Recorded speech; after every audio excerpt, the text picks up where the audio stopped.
The small modular reactors are very exciting developments.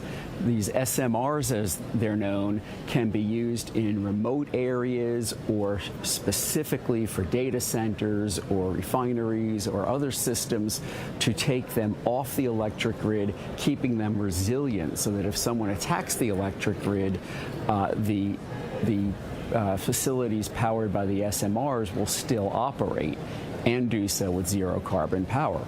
And the SMRs can be produced, it seems, at a very large scale. Many of them produced, like Boeing produces 737 aircrafts. These SMR small reactors can be produced in a factory or in a shipyard and then shipped to the site where they're built instead of building everything at the site. And by producing many of them in a factory, that can do a lot to hold down the costs and make sure there's consistent quality across all the units that are produced. Nuclear projects experience significant delays and substantial cost overruns almost everywhere in the last 3 decades. Could SMR technologies change that? We hope so. I think some of them will. They'll compete in the marketplace, and they're racing against each other now to have their first deployments and demonstrations and build facilities to mass produce them. But in nuclear, generally, the first unit of something that is built takes a little longer and costs more.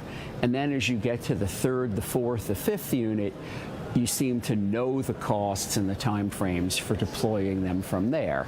So with SMRs, where they can be built in very large numbers, potentially hundreds or more of the same type, I think those costs will be very well known and very predictable.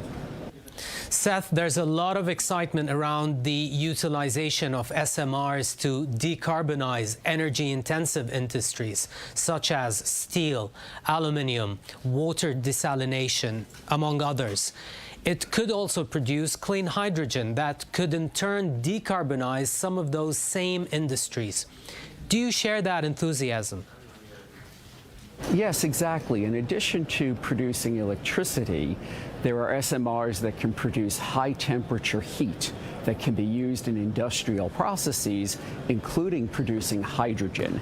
And that hydrogen can be used for many uses, including zero-carbon liquid fuels for trucks, for many uses, perhaps for aviation fuel. So, yes, SMRs for hydrogen looks quite promising.